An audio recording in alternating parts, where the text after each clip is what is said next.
estuvo nunha tarefa de revisionismo do que se atopou. Eso, digamos, en cuanto aos investimentos, pero que, ademais, o gran problema é que o primeiro ano tumbou o anexo de investimentos que estaba no anexo de inversións do ano 2011. Anexo de investimentos que tumbou por consideralos superfluos, gastos superfluos, como os gastos que estaban xa comprometidos en materia de participación cidadán con proxectos decididos e acordados polos veciños e mesmo casi 400.000 euros de investimento que estaban para a zona rural, non? Pero é que, ademais, en cuestións tan importantes como eran o que agora se dá en chamar comedores senios, que eran os comedores sociales que tamén se calificaron naquel momento de gastos superfluos. É dicir, que as decisións, na máis chegar ao goberno, foron, en primeiro lugar, facer revisionismo do que había e logo poñer en marcha unha gran mentira, unha gran fraude política económica de cara aos veciños. É dicir, se empezou, logo falaremos deso con máis detalle ao millor, a decir que o goberno, a cidade de Ferrol, estaba hipotecada e que tiña un gran problema económico. A cidade de Ferrol estaba saneada absolutamente, logo falaremos máis deso, e, sin embargo, durante moito tempo o esforzo do goberno dedicouse a dar unha visión da situación do concello que non era real. Por esa razón, tomaron unha serie de decisións que nos van a complicar a tarefa de investimentos no transcurso de máis de 2 mandatos. Por lo tanto, primeira cuestión, o goberno entrou facendo, digamos, oposición da oposición que estuvera gobernando. O goberno fixo revisionismo do que se atopou, tardou e retrasou en máis dun ano a posta en marcha dun plan que xa estaba con orzamentos e con medidas concretas, e o goberno tardou máis de 2 anos en tomarlle o pulso á cidade. Desgraciadamente, non solamente en materia económica, sino tamén en grandes proxectos de cidade, sino tamén o tamén grave, sobre todo no contexto, como antes decía Martina, a voceira do PP, que felicitamos hoxe por acompañarnos, e que o máis terrible tamén é o gran adelgazamento dos servicios públicos, sobre todo en materia de benestar, que vivimos nestes 2 anos. Nos entendemos que o goberno, incluso neste terceiro ano que estamos a abordar, pasou dunha situación de espera, de revisión e de a ver que pasa nesta cidade, a estar ahora nunha posición como complaciente, non? Co goberno da Xunta de Galicia casi aplaudindo cada unha das medidas que o goberno da Xunta de Galicia toma en contra da cidade de Ferrol, como é, por exemplo, aportar menos recursos en este ano con un convenio a 2 anos para os comedores escolares, non? Unha cuestión que é competencia da Xunta de Galicia e que, sin embargo, o goberno de Ferrol sigue aplaudindo tranquilamente e aceptando de bon grado esas reduccións de actuacións, como en outras que logo falaremos e que temos tempo.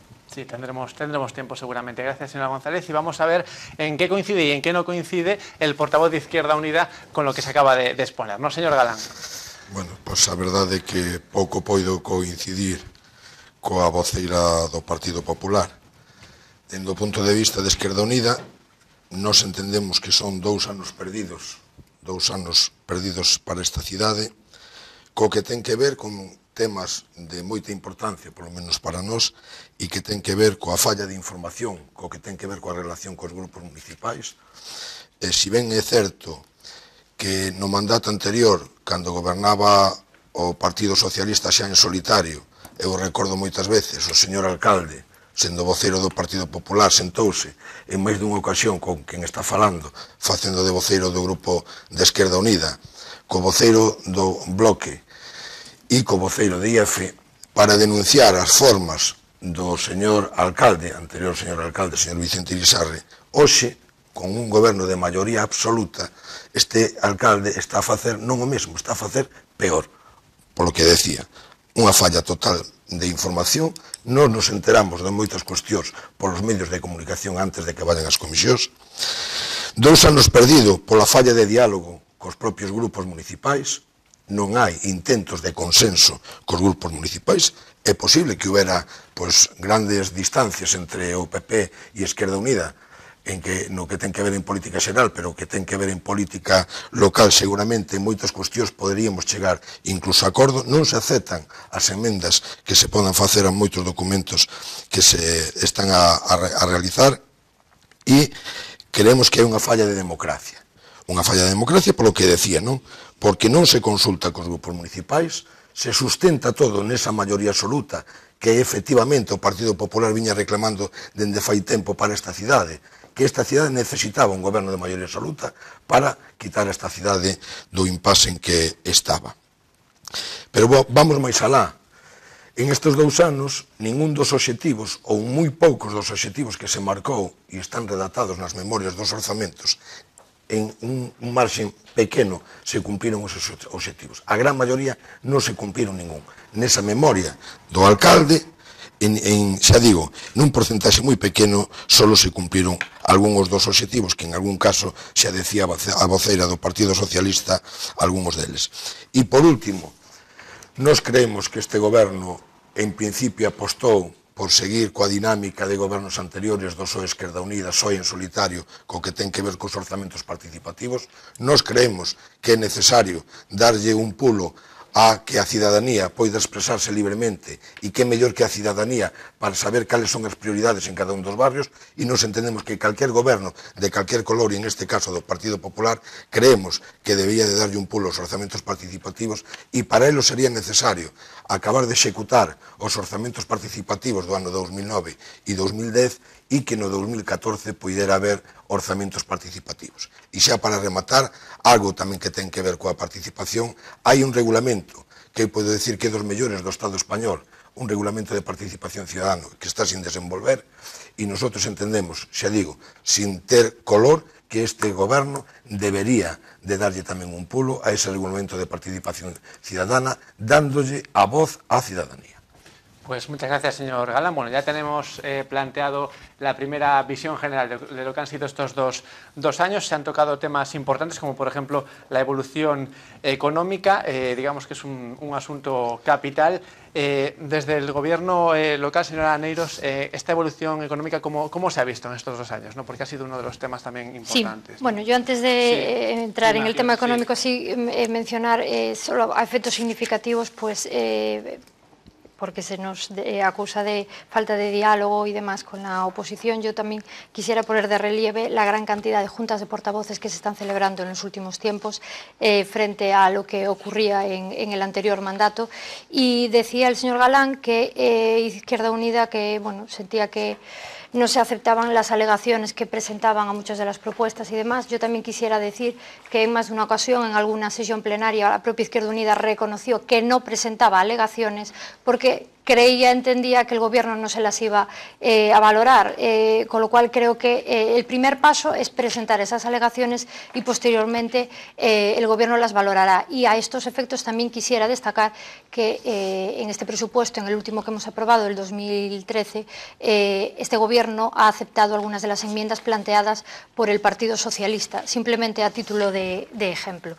En cuanto al tema económico, yo, por parte de Natividad, se comentaba que habíamos hecho un revisionismo, que, bueno, lo cierto es que el punto de partida con el que tenemos que jugar es que este Gobierno llega al Concello y lo que se encuentra es una realidad, que es un descontrol económico total y absoluto. Un descontrol económico que se plasma en cifras, no es que yo lo diga, sino que los números están ahí.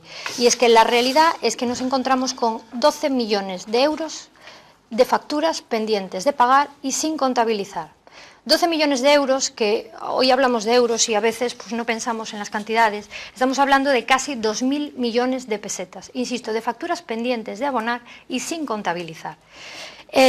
Lo cierto es que en ese momento existía en el Concello una oficina presupuestaria que generaba una doble contabilidad y generaba una gran complejidad en la tramitación administrativa de todas estas facturas. Una vez que llegamos y vemos esta situación, una de las primeras decisiones que tomamos es precisamente suprimir la oficina presupuestaria. Pero no solo eso, sino que nosotros como Gobierno queremos ser responsables como administración que somos, y lo que no podemos permitir es que exista ese número de facturas pendientes de pago, que exista un montón de proveedores que están esperando que la administración les abone sus facturas.